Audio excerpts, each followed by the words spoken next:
Well, welcome back to another. Well, I was going to say around Mikas.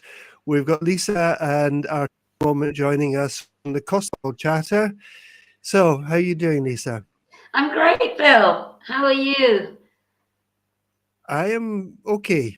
had, a, had a couple had a couple of rough days with an abscess in my tooth. I had a face like a London bus yesterday morning, and I looked like I had a really bad lip job done, but it's kind of died back a bit. So. Thank God for antibiotics and Sir Alexander Fleming. Are you feeling better? Yeah, feeling a lot better now. Yeah, Yeah. but back in harness and out to see people this morning. So I think it's on the Hello. mend. Arturo, welcome. How are you? Uh, Oh, you're frozen, Lisa. Oh, Lisa has frozen. Hello, why is it everybody. so short Yeah, today? I can hear you're back. You're back. Your internet signal went way down and you froze there for a moment. I did it. So I'm going to kind of hand things over to you guys at the moment, and I'll kind of butt in from time to time. Oh, no, that's the wrong way around. Hang on. Okay. I Well, just it's yeah. That. small, right? Okay. Okay. Well, I'm just going to start off actually with something quite serious, and it's getting a lot of press coverage, especially in Spain, but specifically by the Costa del Sol Tourist Board. There is going to be, according to the EU, a €7 visa waiver fee charged to non-EU nationals from Right. November to travel into Spain. And the Costa del Sol Tourist Board are very unhappy about this because they feel it's aimed at the British. And so I wondered what you thought about that, Arturo. Do you think that's fair? Do you think they're very unhappy? Quite a lot of high tourist destination countries are quite unhappy about it. Now, Right. let me just add that this is €7 and is valid for 18 to 70-year-olds. So you're off the hook if you're over 70. One big bonus for the over 70s. And it's €7, but it's valid for up to 3 years. So my comment to Arturo was, well, his comment to me was, it's not €7,000. In fact, it's not a big amount. 2 pints of beer is not a big deal. Yeah. So I just wanted your view on that, because there's a big kerfuffle about this, and it's a nice present again from Brexit. I think we all know my views on that. I don't know. It doesn't seem like a large amount of money. I think Arturo agrees. If I can say something, because I read the news, first of all, it's a European thing. It's not only Spain. And they are talking about, they want to apply, it's not a tax, it's more a fee, because they are going to make an automatic system to pass the airports with the passport. Yes. So I understand that when you are a European and you have, and we have all our passports included in a database, me, for instance, or Lisa can go to the airport and we pass the passport. But when we talk about foreign people who are not in the list, they must be included. So if there is a fee of €7 for doing so, and once you are there, it can be, is valid for 3 years. I don't see. I mean, there are so many extra charges we receive every day for different things. €7 for being included in an automatic system to pass the airport. I don't see. I think they have exaggerated a lot. Is my opinion. Yeah, but I do kind of see it a little bit. I'm being Irish, British. I do see it a little bit pointing the finger at the Brits, and it's very unhelpful. Also, I mean, I can argue the toss with you, Arturo, on this, because it is a little bit unfair for the Brits. They feel like they're, they are still in Europe, but they feel like they're being victimized somewhat. But on the balance of it, I feel that €7 isn't a huge amount, but this is constantly appearing in the news, and as Arturo said, it's not just Spain. I mean, I don't know what your view is. And it's not just the Brits, it's all the non-EU citizens. For instance, an American should pay the €7. A Japanese should pay the €7. I mean, it doesn't matter where you are coming from. I don't know. Well, I put you an example. Listen, Bill, I listen don't know. this.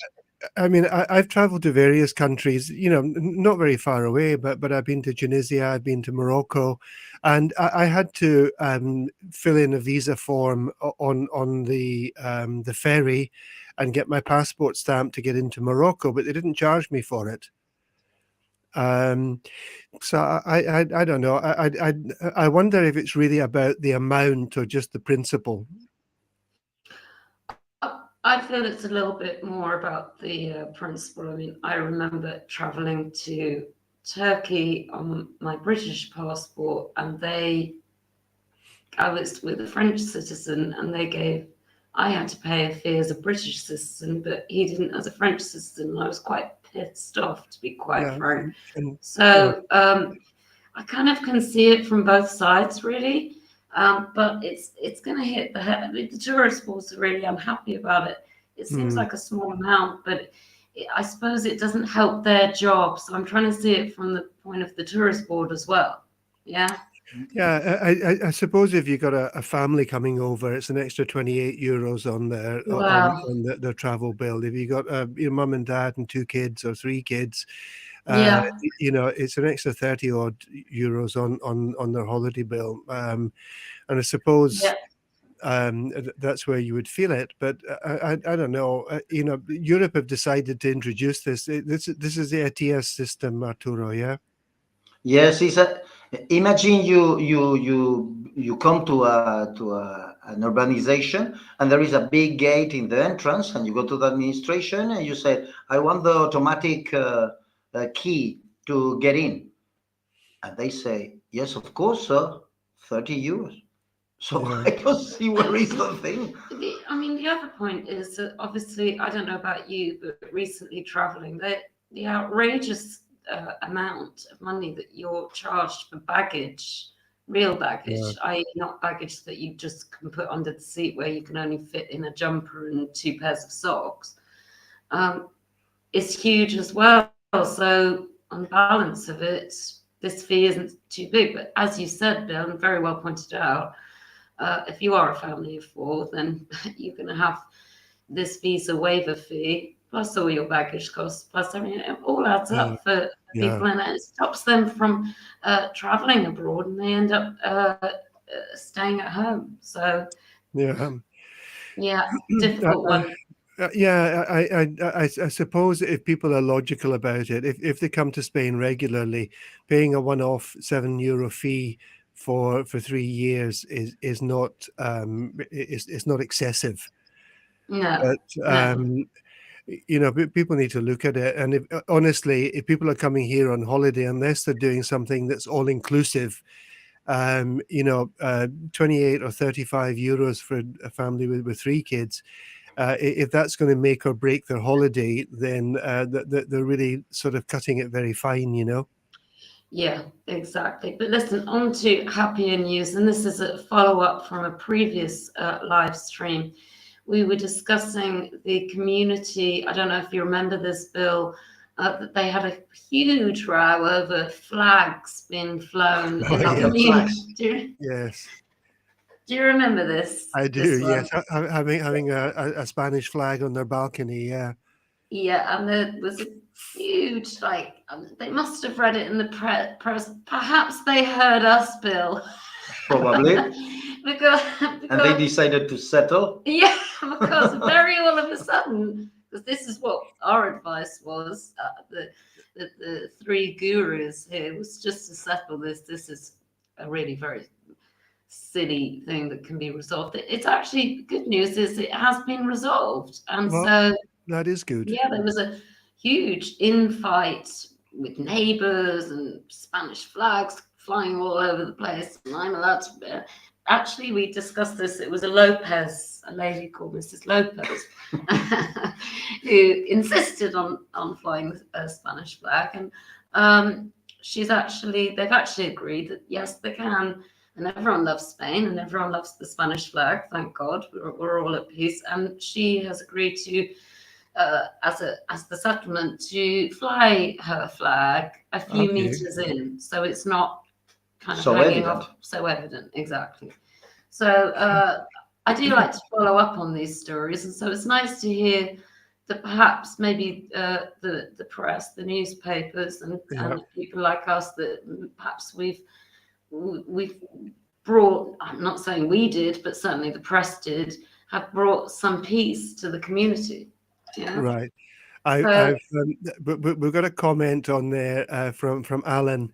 Hi, Alan.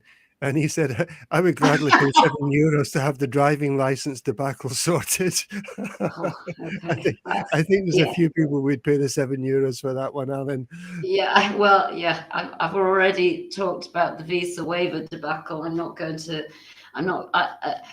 Costa del Sol Chatter is about having some fun as well. So on that basis, I'm going to, is that our Anne?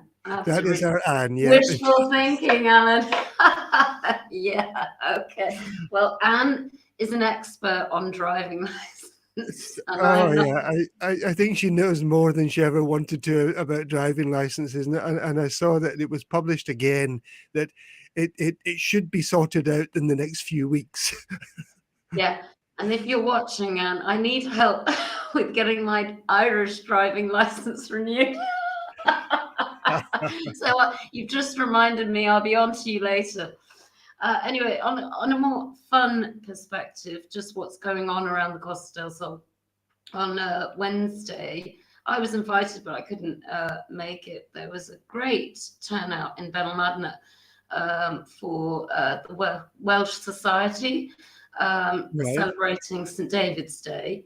And they raised, I don't know exactly how much because it hasn't been counted yet, but they raised a lot for kids and families to feed them rice in Africa, which was great. And they had great bands. And this morning, I got some lovely pictures of all the bands and the music. And so they did a really good job, which was great. But in light of that, what's interesting and what's coming up, which is new, particularly for an Irish woman, is March 17th. We've got St. Patrick's Day coming up.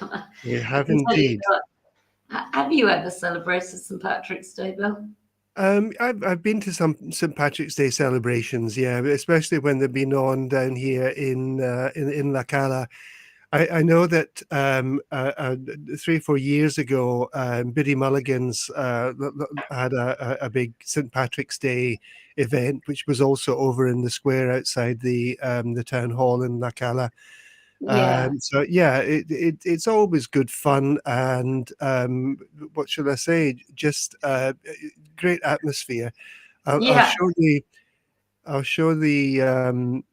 Yes. Well, what I wanted to explain to you was, for the first time ever, I believe, on the Costa del Sol, you know how we have the Feria de los Pueblos and the Feria all in Fuengirola?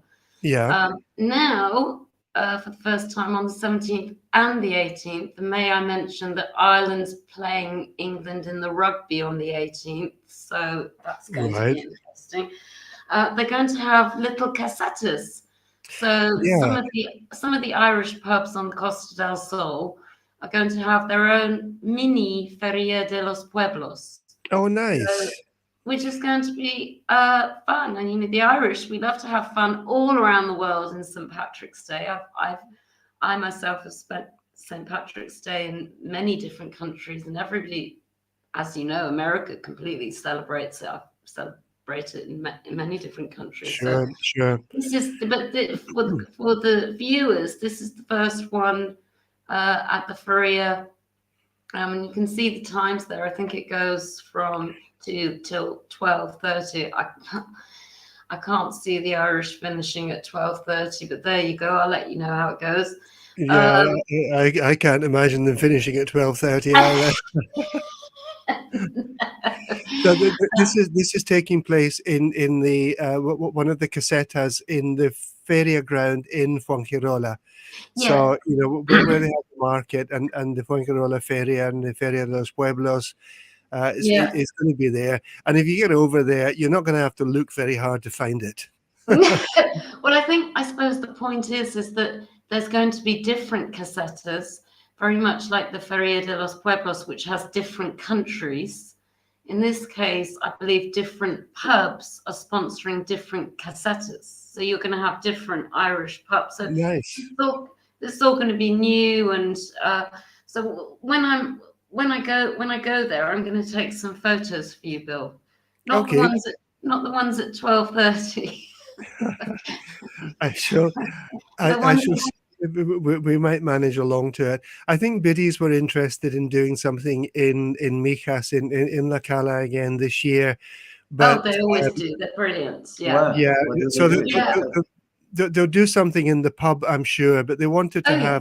have music and things out in the square. But I don't think Mijas were prepared to put any financial support into it, and it cost them quite a lot of money last time they did it. Yeah, I mean, Biddy's always, and there are a lot of other Irish pubs in Mijas. So In that's not Mijas, yeah, good. sure. Biddy's always has it's always rammed in there on St. Patrick's, and they always have great Irish music. And Johan, who runs the place, is great. So, but I think it's payday for the Irish pubs anyway. Absolutely. Indeed. I can tell my experience about that. Every single year, I've been celebrating St. Patrick. I'm not going to make publicity, so I won't give the name of the Irish pub I used to go, but there are several here in Fuengirola, and they always prepare this privately. No grants, no money from the town hall, no, and it doesn't matter. They get mainly money from Guinness, from other Jameson. They put money, and they bring this typical hat. The big hat. Yes. I have one from last year, and perhaps I can find another one from some years ago. I think you would do well in your leprechaun look with the big hat on, Arturo. Yes. Yeah, I can see well, that. Now it's more it's difficult. I have a lot of hair, so I cannot put it well. But the funny thing is, Bill, that the Irish kind of associate that with a Frenchman wearing a beret and garlic around his neck. I think Right. It's a little bit, Yeah. But it's fun. It's just an image. It's a look, Lisa, isn't it? It's just a bit of fun. I mean, I've been to Ireland and I haven't seen a single person wearing one of these hats in Ireland. I've had St. Patrick's Day many times in Ireland, and it's always the foreigners that are always wearing them. But it's lovely because it's just a bit of fun. That's all it is. It is indeed. No one needs So to be... you've also got, Lisa, a tapas route in Fuengirola, I believe. Yes. Now, this is quite funny. Yes, Did you find any rude pictures, Bill? Well, I did. Do you want to explain what it is? Okay, well, funnily enough, Arturo has actually done this tapa. It's called the erotic tapa route. He's done this. I never have. I've been invited loads of times, but I've never actually done this. So I am going to try it. I think it's running, I said, till March 12th. Right. It's been running since the end of February.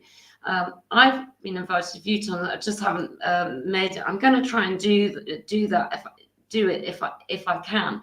But basically, there's 48 establishments, bars and restaurants in Fuengirola. And how many do you have to attend? Well, it's not an event. It's not an event.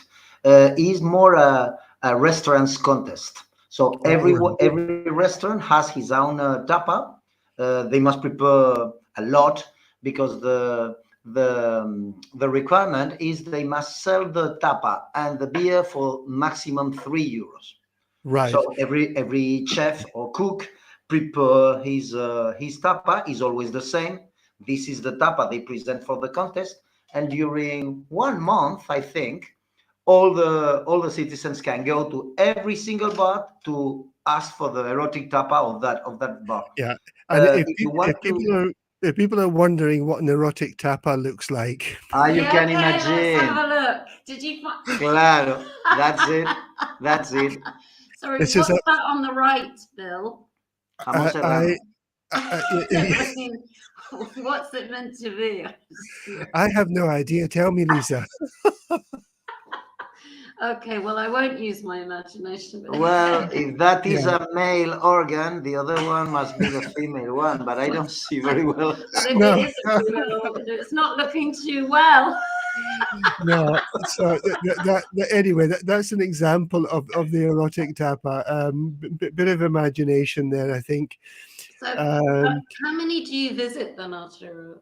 I insist, it's not an event. It's continuously No, but during you 1 can't month. go. But you get a card, do you? Yes. Where do you get your No, card? I tell you how the people participates in this.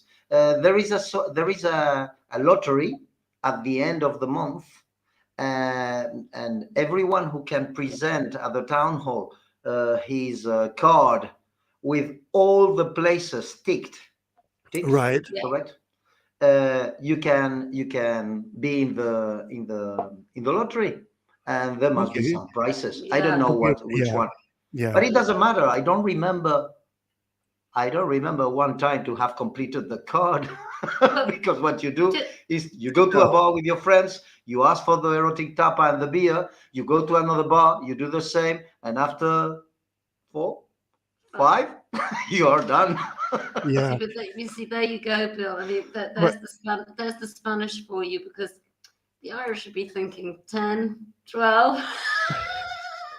Well, there is another one. I don't want to offend anybody, but if But you might as well while you're at it. I Come on. probably will. Oh, I'm really not quite. that's quite good. Is it Yeah, edible though? I mean, what the hell is that? That's okay. I'm really not very That's sure. It's got a couple of boiled eggs in it, though. I think that looks a little bit like Scotch pudding, no? Is that what they say is tiene huevos? Tiene huevos. Well, anyway, yes, there's 40. So do you have to visit all 48? If you want to participate in the lottery, yes, but you Yeah. have 1 month for doing it. I So think, yeah. every Okay. Friday or Saturday, you go with your friends, Okay. you check your card. We going to Los Boliches, and we do the bars of that area, and then you do 3 or 4 bars, not more, because after eating these strange tapas with a beer, another one, another beer, usually more than 4. That's kind of a job, Yeah. but I also believe that the people who the restaurants that do the tapas, that they actually have prizes for the best erotic Yes, tapas it's a contest. Yes. Oh, yeah. contest as Yeah, well for the bars and absolutely. restaurants. Yeah. So again, it's just all a bit of fun, really, and Yeah. that's what Well, we need more of in life, I suppose. Daniela is going to be organizing another tapas route in the Calahonda area. She's done it twice now, and she's going to be doing one. It's on a much smaller scale, obviously. And I Yeah. think there may be 10 or 12 places that might participate. So it's easier to get round them all, Arturo, you know? Mhm. Yeah, I mean, You could do that one afternoon. yeah, and in fact, didn't La Cala do it as well? La Cala's We did. My a friend Judy Allison organised one in La Yeah. Cala. This was before all the COVID stuff, and actually, again, it went down very, very well. yeah. Because Yeah. you know people will go from La Cala out to Calahonda or the other way around to take part in these, and the businesses really they really made an effort. Yeah, and the businesses benefit. But I know Daniela's, because I saw it on her forum. Her one was excellent. I mean, she had a Very great good, following yes. for that. So Yeah. I'll be curious to hear from her when the next one is. Yeah, well, I think around the end of March. I don't have a date for it yet, but the nice thing there was that a lot of different restaurants took part. So we had the Indian tapas and the Chinese tapas, and there were a lot of there was the Caribbean tapas, and there was a lot of different types of restaurants took part in it. And it was really nice because it brought people in to try out the food in these restaurants as well. And I'm sure a lot of people would say, well, that was great, I'm going back there, Yeah, yeah. I mean, yeah, exactly, because then they might not even, even though they're obviously doing art on a plate, if it Yes. tastes great, people don't get it. When does it start, this? It started already at the end of February. It's running till 12th of March. Oh, Right. So Okay. so we haven't got long to do 48 establishments there. I don't think I'll manage 48 of them in well, the sooner we start, thinking. the sooner we finish.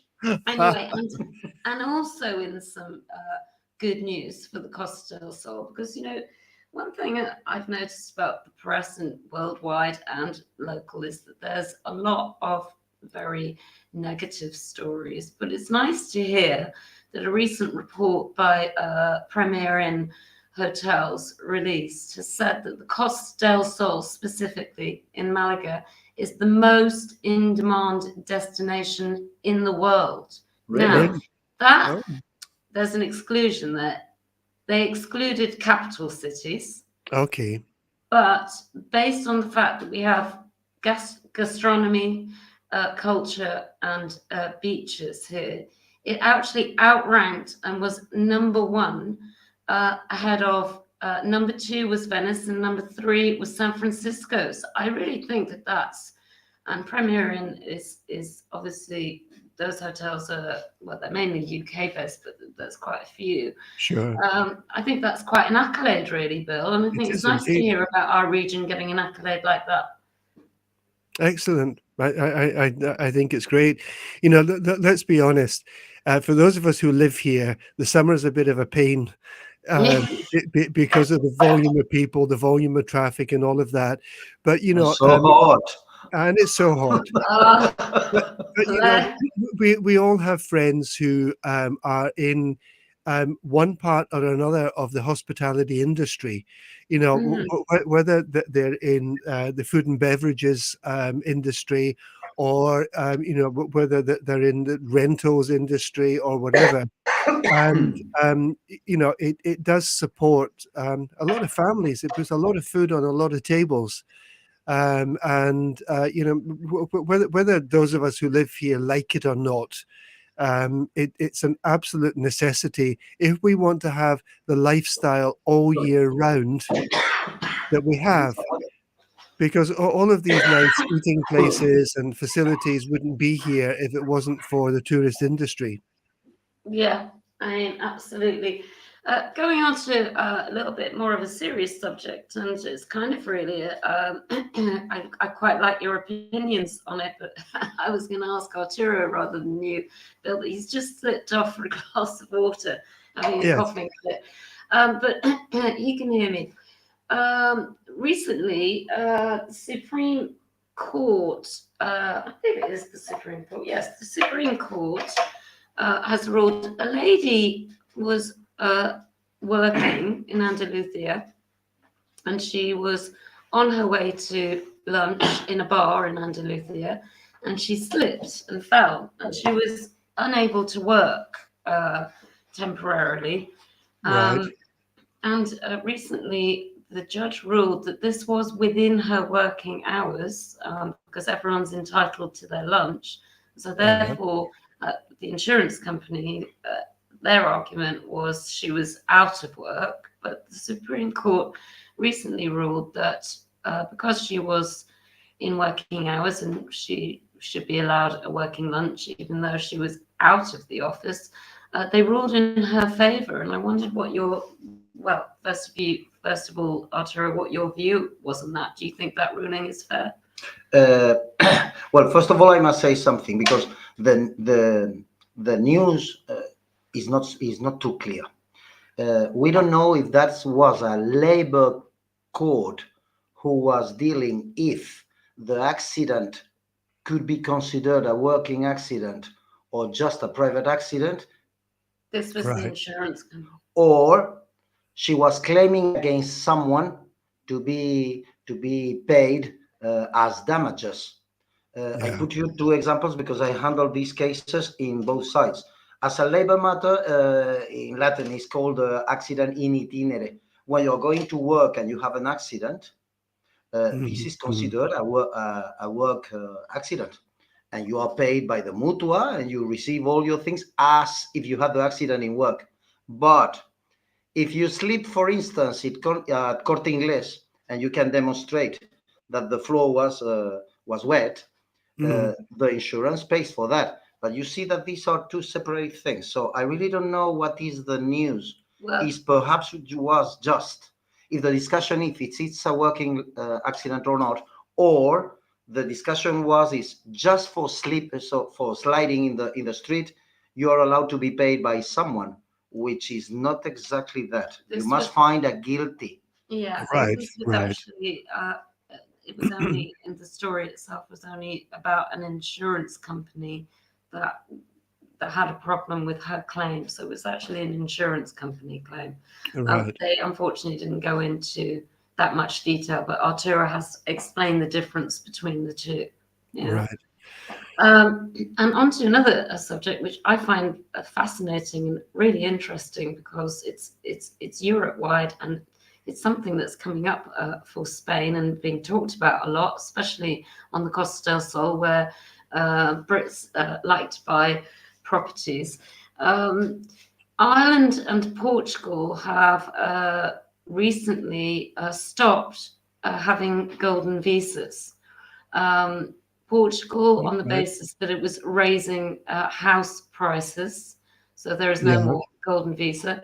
And Ireland recently, they were only a few days. It's almost like they had a meeting about it, Bill. These two countries were only a few days between each other, and Ireland has ruled the same.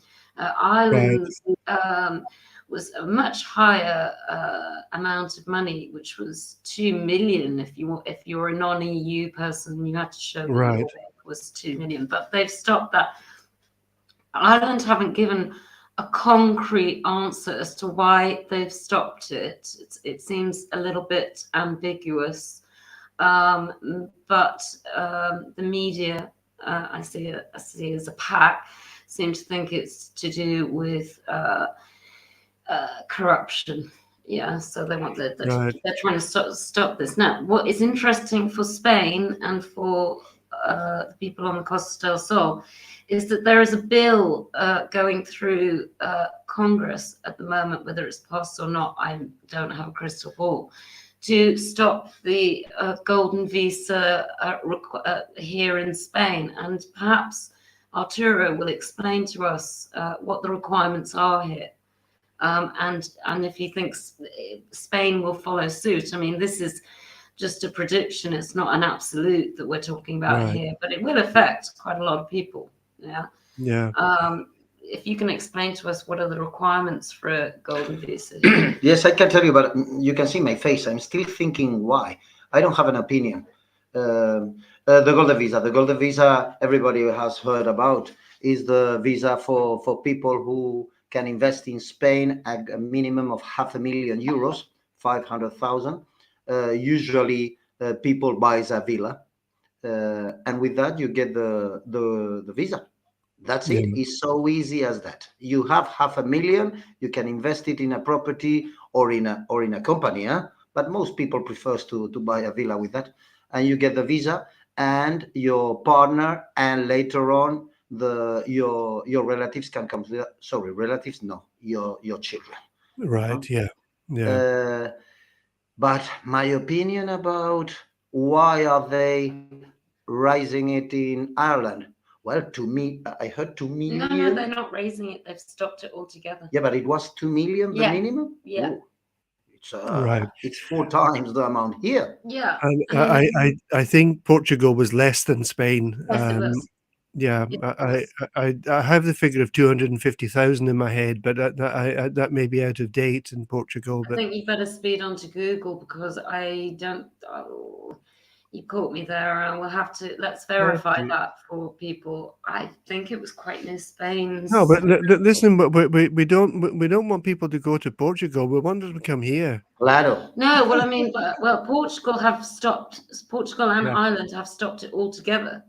Stopped the Yeah. golden visa. It's whether Spain is going to follow suit is the question, and it seems that there is a bill going through Congress, and Right. there's a possibility it could happen. Well, excuse me, Lisa. I just give some ideas to the viewers to think about. Yeah. First, why is the reason of this golden visa? It's clear, to attire people with money. Yeah. Yeah. So it's a very provisional rule. It's just as in my restaurant today, I have a special menu, gastronomic menu for only 20 euros, and then plenty of people comes. Once I have 100 clients, I don't want anymore to come so many people. Right. So Yes. these kind of rules are very opportunists. Mhm. They are done to attire investment. So at the moment, for instance, Portugal, which is a much smaller country than Spain, has realized that most of the urbanizations and villa are already taken by these investors. They say, well, we got our goal, we end this. Ireland has a different thing. Ireland is not a very touristical place. I mean, if I had 2 million of euros, excuse me, Irish, but there are many places I would go before going to the rain with my money.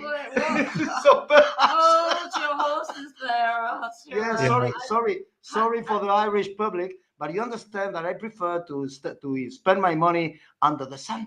So why they did it, I don't know. But we, the Spaniards, we should keep this. Perhaps to raise the amount. I don't know. Well, Yeah. pissing off all our No, pissing off, no. including me. Understand me, huh? If I had that money, I would prefer to be in a place under with the some sun. sunshine. Yeah. Where you could sail your boat, Arturo. I know. Hold your horses there, Arturo. Yes, but Ireland has another thing. Sorry for places saying. in Ireland, and their property prices are a lot higher anyway. Yeah. But there are many. I'm sorry, I'm going to stand up for the Irish here.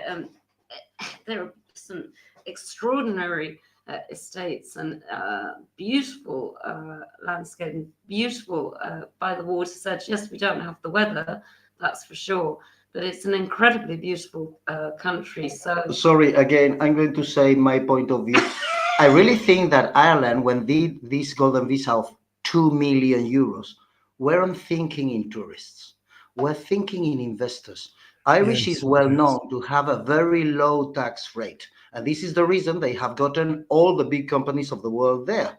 And this is the reason the state has grown so much in the last years. Well, yeah. So perhaps there was a fraud.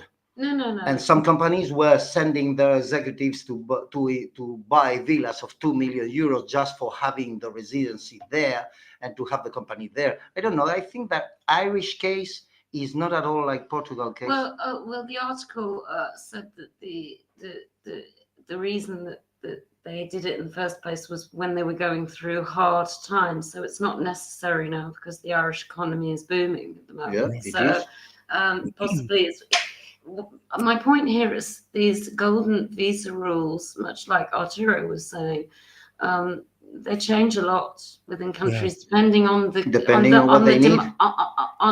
a demand, I suppose. Mm-hmm. So getting away from the Ireland versus Spain debate, Bill, I'm going to finish up today. Okay.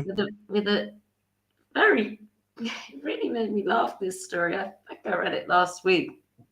In neighboring Almeria, back to our erotica theme here.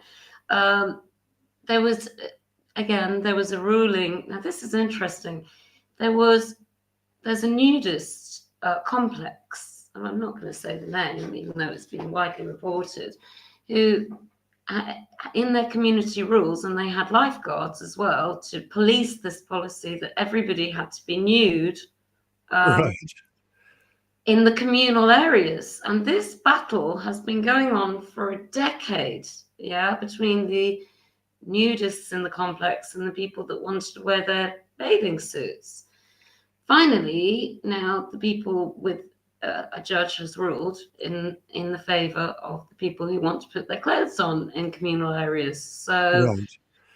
really, my understanding of the law is that public nudity is legal in Spain since 1988.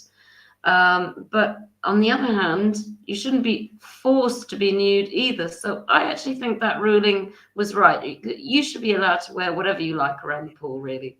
Yeah. Well, the That's what I thing is, Lisa, that some of us have reached an age where we probably look better with our clothes on than with our clothes off.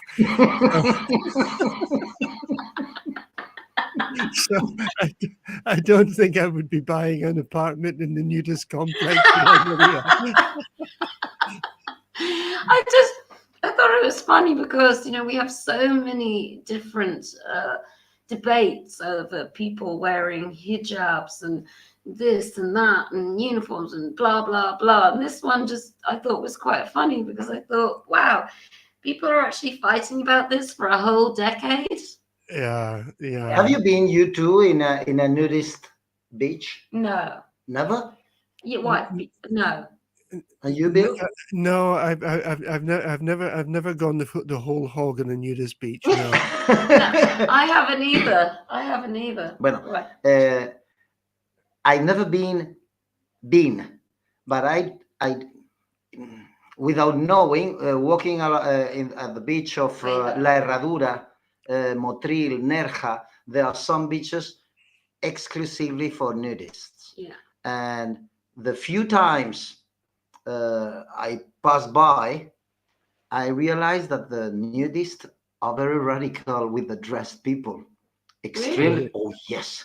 If you appear there with your bathing suit in the beaches, they all stare at you, really intimidating you, saying, "What are you doing this here? Remove your clothes."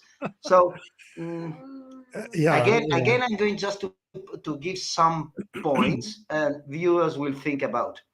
If you are nudist and you have the rules with all the nudists that everybody is going to be nude in our beach, for putting an example, and to put this more binding, you put it on writing, and now comes two new people and say, "I don't want to remove my clothes." That would be me. I don't have an opinion, but I understand that there is going to be a bit discussed. Yes, there's going to happen an argument. So it seems that in this complex, this rule existed. I mean, everyone who buys and who stays in this community must stay and remain nude. So now comes that some neighbors decided not to do it, and the community sued them and lost. I think I'll end on this note. I thought it was quite funny that they called, I think the nudists were called nudists. They call us the dressed, los vestidos. No, they call us the textiles, which means the textiles. Yeah, I heard that too. Right. I heard that too. So I suppose I'm part of the. Well, no, I don't care if people go nude. I couldn't care. That's what they do. Do you know what I mean? But I should be allowed to wear or not wear what I want. But I suppose I would form part of the textile community, but I'm not against the nudist community, I suppose is what I'm saying. No, but they are against us, it seems. I don't know. I don't know why a person would buy an apartment in a complex knowing that it was nudist and then complain that people were walking around naked. It seems a bit silly, really. Yeah, well, you see, and this is life, yeah. So, but I just thought it was. I'm sure, no offense to any nudists or textiles out there. I just thought it was interesting and a little bit funny, and something we need a little bit of joy, don't we? After all, indeed, yes. So you have left an image in my mind now, Lisa, which will stay with me. Absolutely. Imagine we go there dressed, and when they start arguing with us, we say, "Make love, not war." Okay. And then they all start. Okay, Lisa. On that happy note. Lisa, Arturo, thank you so much. Vicky is saying. What's sickness day. Vicky is saying, good luck going nude in the winter. Do you need a glass of water, Bill? I hope you. By the way, I'll say goodbye, but I hope you get better. Get well. Thank you soon. very much. And All right. Thank you very much, thank Bill. you so much for joining us this evening, everyone. We'll be back next week at 7, and Daniela will be joining us from Looking at Mijas Community. Take care, everyone. Have a great Good. weekend when it comes. Bye bye.